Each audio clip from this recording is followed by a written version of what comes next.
People who have been watching this channel for any length of time are no strangers to neither punks nor sword souls, but we've never combined the two, and that's because at face, sort of surface level, there's not really any inherent synergy. However, I was recommended to play this deck. I was asked to try and build a deck, so I did. I went through a couple of different iterations. This is what I eventually landed on, and it feels really good. I don't know if it's as good as regular Sword Soul, but it has a whole pile of really unique combo lines that are awesome. Honestly, it's just a ton of fun. Usually what you're doing is you're ending on maybe 2, if you're lucky, 3 sort of level 10 synchros alongside your amazing dragon, maybe Psychic and Punisher instead of your dragon, depending on your lineup. But it's super versatile. It does remove the whole Sword Soul dies to imperm thing, because you have an entire second line of play now in the form of Punk, so it definitely adds a little bit of versatility at the cost of having to cut quite a significant number of hand traps, right? So that's the balance. If you don't have as many staple hand traps, if you don't really want to invest or play too many hand traps, this could be a very viable way for you to build and play this deck. Or maybe you just have the Punk cards and the Sword Soul cards and you just want to get experimenting and start freestyling. By all means, this is the deck for you. I have a couple of replays lined up. We are going to be doing a card for card profile at the end of the video, so stick around for that. Also, I don't know if you noticed, I fixed our green screen, so now I'm no longer clipping into the Shadow Realm every time I look left. So this is an awful lot nicer in terms of the camera. Hopefully we can keep that going. But yep, got a couple of replays. Subscribe if you're new around here and you haven't sort of done so already. Again, we do a lot of really fun content over here, be it streams, deck profiles. We're going to be launching YouTube Shorts recently. We do our own tournaments in our Discord server, which is below. So if you want to see any more of any of that, Discord's below. Subscribe if you haven't. Like the video if you enjoy. Let's get into it.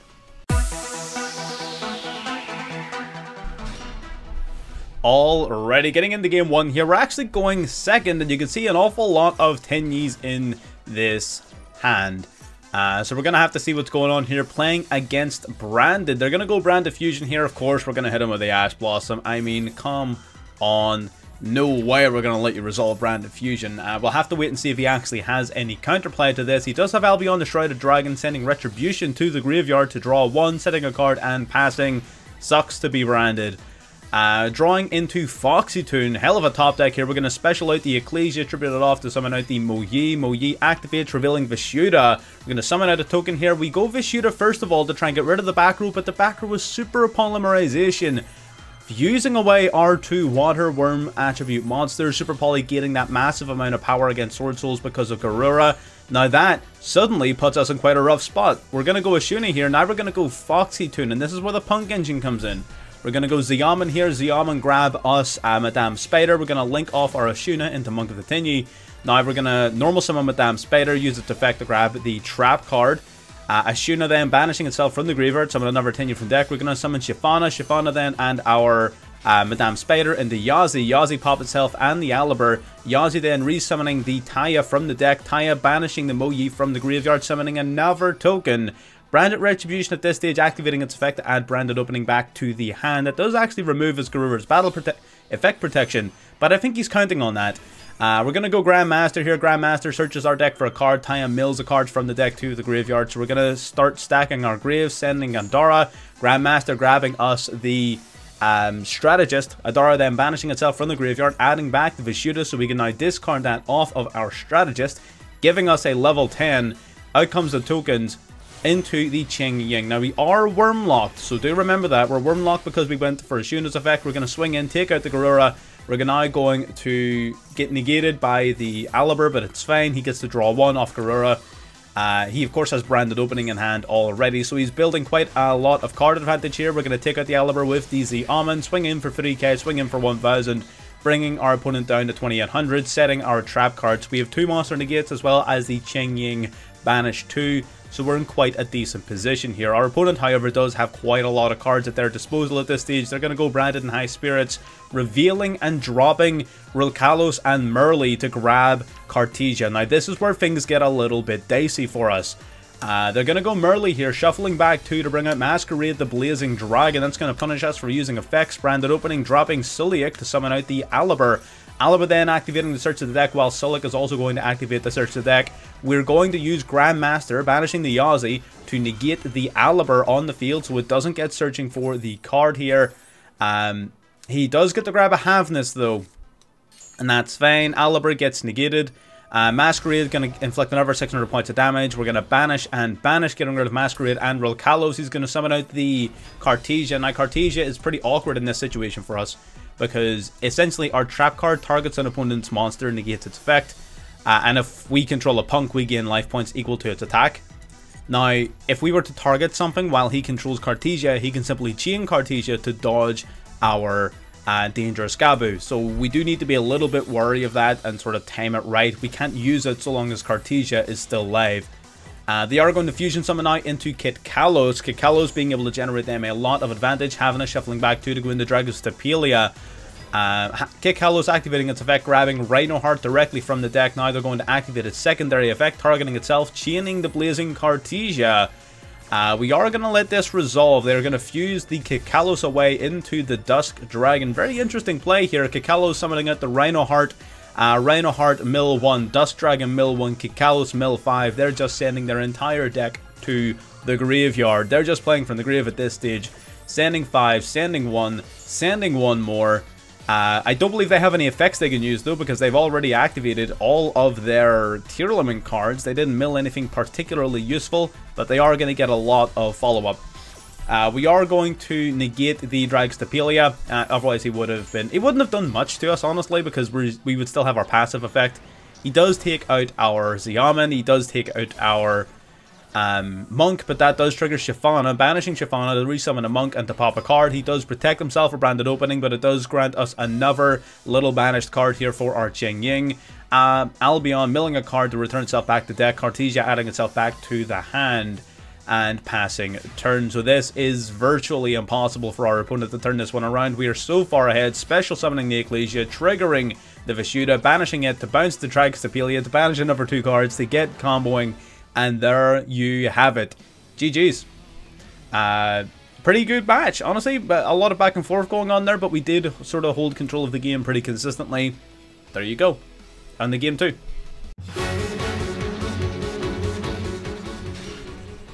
Already getting into game 2 here. We have a much more punk heavy hand this time. We're going to start with the Amon taking up our normal summon to grab us the Foxatoon. Foxatoon dropping itself. We are going to go for the Max C here. However, we do have the Ash Blossom in hand, which is handy. We're not being forced to play under Max C here.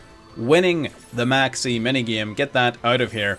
Foxatoon then is going to drop Madame Spider to summon a Deer Note and our Xiamen into Chaos Ruler. Now, Chaos Ruler can not only mill you a bunch of really useful cards, it can also search your deck for a bunch of useful worm monsters. Your Ashuna, Vishuda, your Protos, all of those types of cards can be added to your hand off of your Chaos Ruler.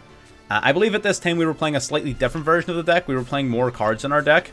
No, we weren't. This is the modern version. Minus Punisher. So we got the Amazing Dragon coming out now. So the Amazing Dragon not only has a really good effect if you summon it during your opponent's turn, but it also has a once per turn recurring effect. So we're able to bring back the Madame Spider. Madame Spider, of course, being able to search our deck for a trap card if we didn't already have it, but we do.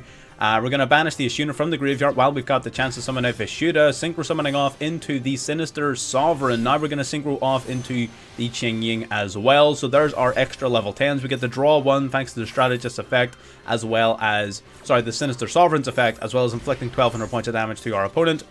I believe in this game we were a little bit too conservative with our Sinister Sovereign's banishes. We are playing against another branded player here. Pot of Desires drawing 2, Bestial Lobelion dropping itself to the grave to grab them a Royal Rare Drissworm. Normal summoning the Cartesia here is going to make our trap card a little bit awkward to resolve. They're going to go Alibur, chaining the Drissworm to banish the Vishuda from the grave, summoning it out to the field. Now, Drissworm is a rather awkward... Man, the fact that I'm not clipping out to the Shadow Realm when I do this is amazing.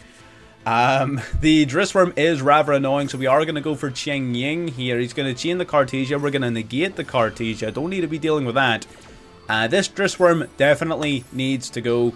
We're going to negate Cartesia, banish the Drissworm, banish the Lobelion. He's going to go for Branded Fusion now. At this stage, we probably should have gone for our Sinister Sovereign. I don't know why I was still holding out for something. but we were, for whatever reason. They're going to go into the Searing Dragon now. Searing Dragon activating to discard Call by the Grave, shuffling back 2 cards to go into Mirror Jade, the Ice Blade Dragon. We activate Sinister Sovereign to banish the Ice Blade Dragon, but he happens to have the answer. There's the Mercurier. Mercurier, of course, stopping our Sinister Sovereign from conducting its banish. Very, very unfortunate. Mirror Jade sending Sprint, outing our Cheng Ying. He's going to tribute over the Albion for the Bestial Lubellion. It is not looking good for us. He's going to activate Branded Beast directly from the deck, swinging in to take out our Sinister Sovereign, and it's looking rough. We're definitely going to have to fight to come back from this one. They're going to grab Spriggan's Kit during the end of the turn, as well as activating Albion to set Branded Retribution. So they've got a negate as well as a pop, as well as a quick play fusion summon whenever they want. They are set. We top deck into Sword Soul Blackout, which isn't really useful. Bringing back Ziaman our dragon. We searched for Wagon here. This is a slightly older version of the deck. Searching Wagon, definitely probably not the right play, to be honest. But we already had Foxy-tune. We eventually later cut the Wagon here, but on this occasion his effect is actually quite useful because when he's targeted by an effect, you get to draw 1. Pretty neat. He doesn't get to resolve his searching effect though. We're going to banish a light and a dark, re-summoning the Chaos Ruler. We also at this stage weren't playing the Psychic End Punisher, which is part of why we changed the deck, because the Psychic End Punisher is obviously amazing for situations exactly like this. But before we would have got the opportunity to go into our Psychic End Punisher, our opponent was ready. They're going to go Dragstapelia, reduce our level back to 1, so it honestly would not have mattered if we were playing it or not. We're going to tribute over our Ziaman to summon out the Foxy-tune. Foxy-tune taking out the Dragstapelia, giving us 2,700 life points back, taking out Cartesia, swinging for 3k, leaving our opponent on 2,100, and setting a card face down. Now the Blackout is dead, but he doesn't need to know that. We set it in the column with the Branded Retribution, just in case we can make him worry about it being an Imperm or something like that. Branded in High Spirits, revealing the Cartesia, sending the Dust Dragon, sending Cartesia, grabbing them, Albion the Shrouded Dragon, putting all their hopes and dreams on this draw 1 basically, sending Branded Regain, drawing 1, drawing into the Baldric. They simply drew the out. They are just that guy. They're going to banish the Mercurier, searching their deck for the Fallen of Albaz. They're going to trigger off the Baldric for the Bestial Lubellion. Bestial Lubellion then on summon, going to search their deck for the Branded Loss, summoning it out. Now they're going to go into Verte Anaconda. Verte Anaconda paying 2,000 of their remaining 2,100 to go into another Mirror Jade. This guy is absolutely gaming out of his mind. He goes into Branded Loss, searching his deck for Albion the Shrouded Dragon to use for next turn. Mirror Jade sending an Albion, banishing the Amazing Dragon, going into the battle phase and taking out our Foxy-tune, inflicting 100 points of damage. We do have over 10,000 life points though. They're going to set Branded Expulsion from the deck. Blazing Cartesia activating here. Of course, they do not have a negate with their Mirror Jade, and their Branded Beast is not live, but it will reset Branded Regain from the grave. That is a problem. Into the main phase here, we're going to go battle. We're going to try and crash into the Mirror Jade. He's going to tribute off the Mirror Jade, summoning back 2 of his banished cards. Here comes Alibur. Here comes Drissworm. Alibur searching his deck for another Branded Spell or Trap. This guy is making me run out of breath. God damn. We're going to go into Drissworm here. Drissworm targeting our Chaos Ruler, getting rid of it here. In the main phase 2, we're going to activate the special summon the Ashuna, and for some reason our opponent here hits the time limit and runs out. Now, we would have been able to either A, if he didn't stop our Ashuna, we would have been able to chain the Blackout, destroy the Ashuna, destroy the Branded Beast and the Branded Regained, and put ourselves in a position where we could try to win next turn. But we'll simply never know. That game was neck and neck, head to head that whole time. We only needed 100 points of damage. Any Synchro Summon with the Sinister Sovereign, or sorry, the Strategist would have been game. We had a lot of ways of winning that. Our opponent would have had a very tough time dealing with 10,000 life points. So I am confident that we would have won. But now we'll never know. You have to live with that as well now. Into game 3. Alrighty, getting into game 3 here. We're going to be going second, yet again, of course, because, you know, we lose coin tosses. I am very glittery in my camera for some reason. I'm going to need to fine-tune the green screen a little bit. Yet another Branded player. Branded is absolutely everywhere right now. You cannot play Master Duel without running into a little bit of Branded. Going in the Mirror Jade right off the bat. Tragedy searching their deck for an Alibur. You don't see Tragedy too often. This guy, of course, playing the Tearlament package as well. Merely gonna mill these Sirens, shuffling back to go into Kikalos. He's simply got everything. Kikalos searching the deck for the Rhino Heart. Is gonna activate Kikalos now, targeting himself, sending it to the grave to summon out the Rhino Heart. Kikalos mill 5, Rhino Heart mill 1 of your choice. He's going to get fusion summoning. We, however, have a pretty decent hand. No hand traps. That is something that you will notice quite frequently with this deck. You're not going to have hand traps as often as you would with a regular Sword Soul deck. So what you're going to instead have to rely upon is your Punk engine assisting you in trying to break through boards. So we're going to have to see how well that works out here. They're going to go Mirror Jade, sending the Albion to banish their own Rhino Heart just to put the Albion into the graveyard. Discarding an Aliber to summon an Aliber. Aliber gets searching their deck for Branded Regain. Branded Regain then, of course, granting them additional advantage later in the game. Albion activating its effect, sending Branded in red to the field. That's going to give them a quick play fusion summon on our turn. So this is not looking great for us. We're going to go Shyvana. Shyvana linking off in the Monk of the Tenyi, just testing our opponent and what their responses are. We're going to go Emergence here. There is an Ash Blossom on top of everything else. The Ash Blossom actually probably hurts us the most here out of anything on the board. We normal summon the Zeoman here. He's going to grab back an Aliber, fusing the Mirror Jade and Aliber on the board to go into Dragostapelia. Dragostapelia then, of course, being able to negate one of our card effects as well as modulate our levels. Shuffling back the Mirror Jade here, we're going to activate Zeoman just for it to get negated by the Dragostapelia. We were trying to bait him doing something with one of our worms earlier in the turn because we had Circle. We're going to activate this, tribute off the Monk. He's going to activate Roll Kalos here to negate. It's not looking good for us, and at this stage we realistically don't have very many plays left. He's going to activate Siren, shuffling back the fuse into Kikalos once more. Kikalos going to add another card from his deck to his hand, grabbing a Havness, and at this stage I'm pretty sure, yeah, we scoop it up. No playable cards left, and our opponent simply had too much. And that is a showcase of how much you miss your hand traps, right?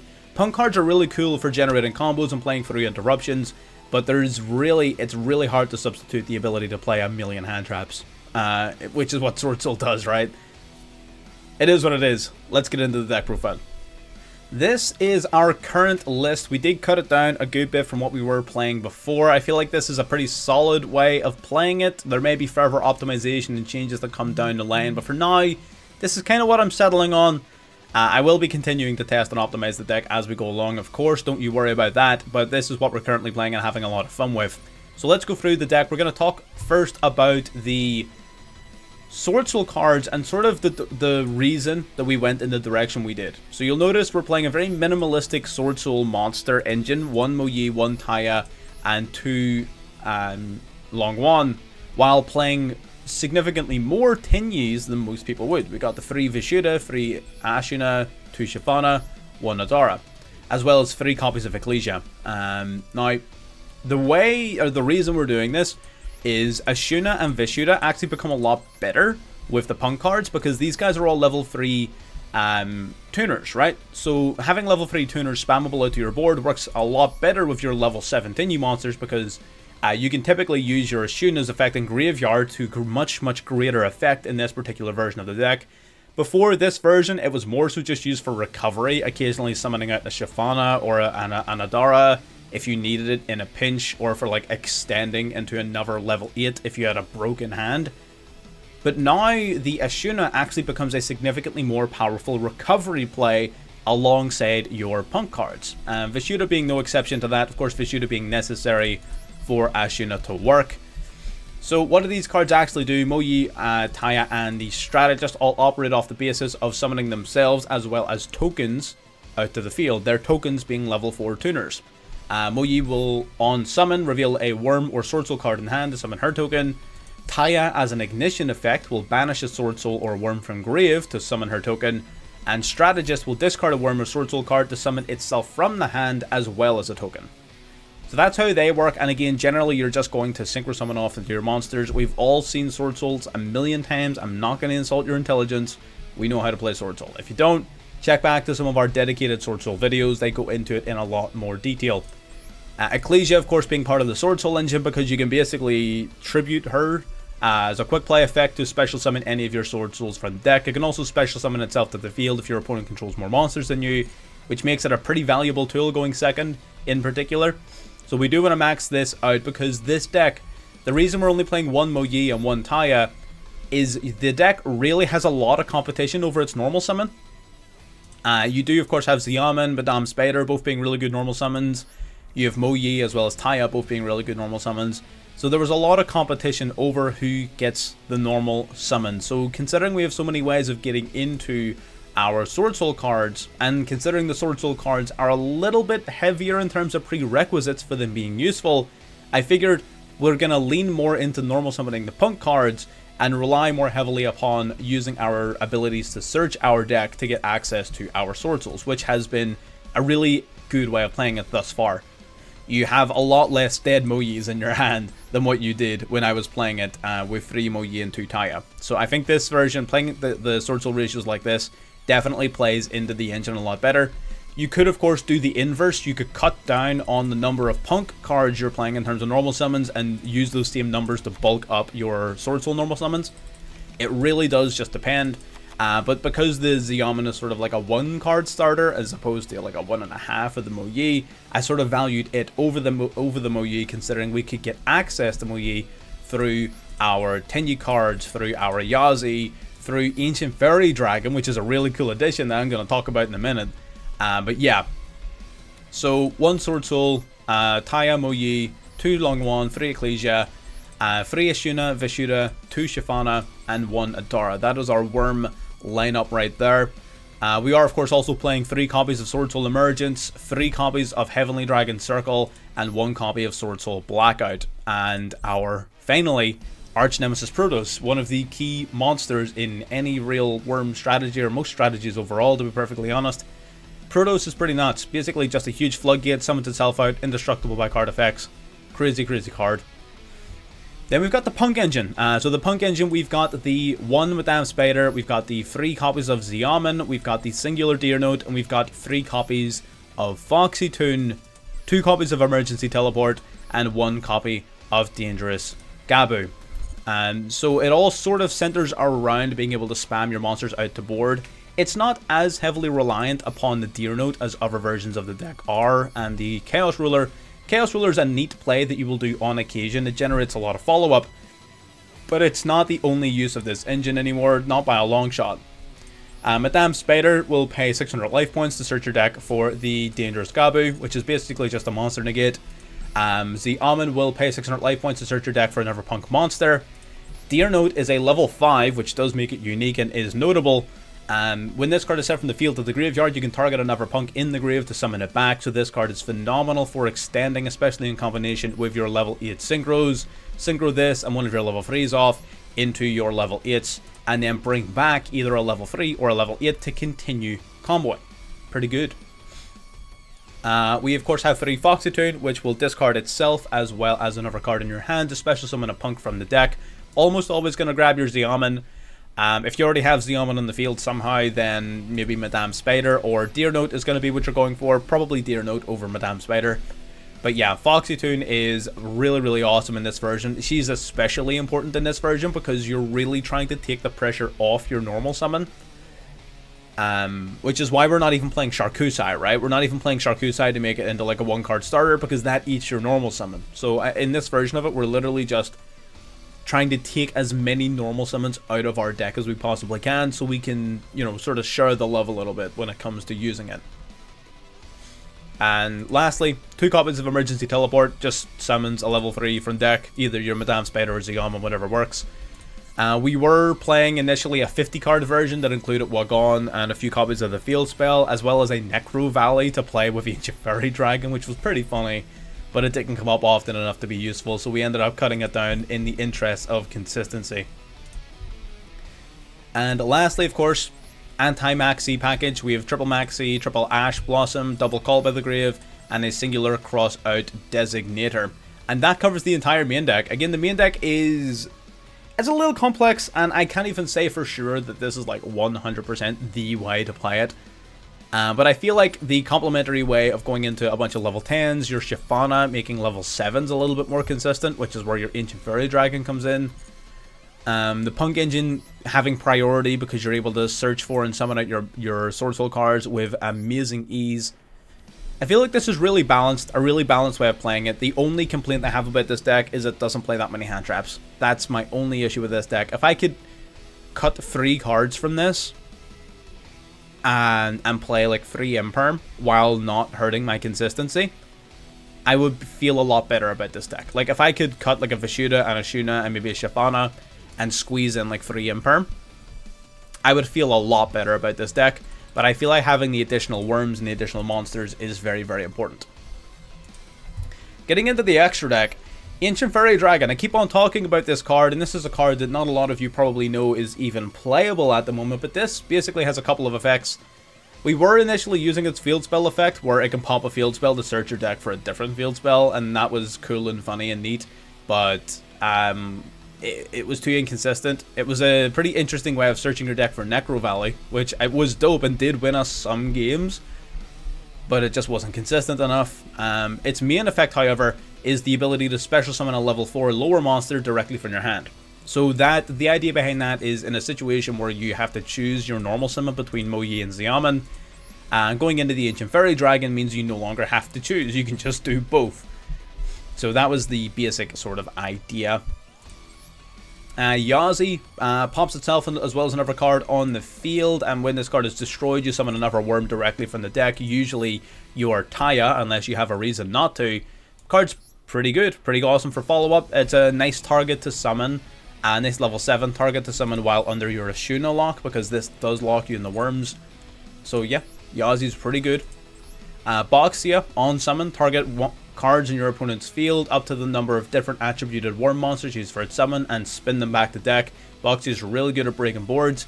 It's also pretty good going first because you once per turn you can target a card you control as well as a level 4 lower monster in your graveyard, pop your card, revive the monster from the grave. So it's Monster Reborn built in as well, which is pretty awesome, especially considering the amount of options you have to send stuff to the graveyard. It means you can get access to a Moyi or a Taya that you might have milled off of a Chaos Ruler, right?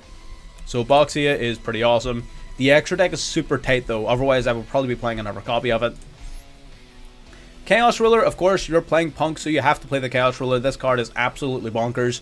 If it's summoned, you check the top 5 cards of your deck for a later dark monster, like your Protoss, and add one of them to your hand. The rest of the cards go to the graveyard, filling up your grave of useful cards. It can also resummon itself from the grave by banishing a light or a dark monster from your graveyard or hand. So this card is absolutely amazing. Makes your level 11s a lot more consistent. So definitely worth playing for sure. We're running a single copy of Shizao. And I know most Sword Soul players run this at 2, but I just couldn't justify it. I would maybe cut the Jam Dragon drive down and play a double Shizao. But this guy honestly didn't come up all that much because, like I said, we're not playing like a pure Sword Soul build. So on summon, this guy can search your deck for a Sword Soul card or banish it, so pretty consistent. Can search your deck for the likes of Emergence, which can grab any worm from your deck. So he is an amazing sort of searching bridge card. He can also once per turn banish a card from the graveyard, a Sword Soul card or a worm monster, to negate the effects of a face-up monster. So built-in Veiler as well. Pretty solid card overall, really, really good. The Jam Dragon we like didn't really summon at all, if I'm being honest. It's a neat card though, so if this card is special summoned by the effect of a Punk or Synchro Summon, you pay 600 life points, grab a level 3 Psychic monster from your deck and either add it to your hand or pitch it to grave. If your opponent activates a card or effect in response to a Punk card, while this is in your graveyard, you can special summon it. This card didn't come up like at all during testing, so I would possibly cut this. And the cards I would put in its place, and I want you to keep an open mind here, would either be another Grandmaster or another Amazing Dragon. On occasion, I wanted a second copy of this. We'll get that in a minute though. First is our level 10s. We've got a lineup of 3 level 10s. You need to have the 2 worms. You need to have both sovereigns, because in this version of the deck, you're going to be using your Ashuna to summon out another level 10 Synchro a lot more often than you were in regular Sword Soul. So having this card and the ability to go into both sovereigns is very important. And the Brawn de Fleur is the most expendable of your level 10 Synchros, but it is still a very powerful card and does deserve a spot in the deck. The Amazing Dragon. The Amazing Dragon has a couple of effects for anyone who doesn't know what this card does. On summon, you can check the amount of different level 3 Psychic monsters in your graveyard, return that many cards your opponent controls back to the hand. Pretty good Floodgate, especially considering you can't really summon it during your opponent's turn in this version of the deck. So you'll typically either use that effect to try and break a board, or what you'll normally use this card for is its second effect, which, you know, once per turn you can target a punk monster in your graveyard and special summon it. Easy Monster Reborn. You can only use one of his effects per turn though, so you do have to choose which one you want to go for. So if you're going second and you want to break a board, this guy's a fantastic resource. Shift a bunch of cards back to hand. But if you're going first, or if you just want an extender, he can also bring back any of your punks, which is also an awesome effect. We've got the Punisher, of course, most powerful generic level 11 synchro in the game. He needs no introduction. I've talked about him so much on the channel. Hope Harbinger, easy sort of generic rank 8. You will sometimes end up in situations where you have like a Foxy Toon and a Chaos Ruler on your field very easily and very often. So having at least one good rank 8 is very important, because you want to make a play during those situations. And it does come up often enough to justify the spot. It does. Double Monk for our 10 cards. That's it. You just need a non-effect monster. And Shaman. Shaman is arguably better or worse in this version. You can really make a claim in either direction. The main reason being the ability for Chaos Ruler to mill a bunch of cards from your deck to put the likes of Taya into your graveyard to be resummoned off of Shaman arguably makes it more powerful. But by that same token, you're playing a lot less worms in general for your plays, so you're going to summon it less often. So whether or not you want to play Shaman is entirely up to you. You can totally cut it if you don't want to play this card. I have a Royal version, so I'm going to play it. You can't stop me. But yeah, totally optional card, but I like it. And that is the deck. From here, you can sort of do whatever you want. It is definitely, I think it's still a work in progress. I'm going to be working more with it, but I feel like this is going to be the direction, at least, that we take the deck in to reach an actual coherent end product. This card can put up some pretty good boards, can play through some solid interruption. It's very weak to Max C, of course, like a ridiculous card needs banned, but whatever. But yeah, there you go. That's everything I have to say on the deck. If you have any suggestions, questions, recommendations, anything like that, throw them down below or join the Discord, whatever suits you best. I'll see you in the next one. Bye bye.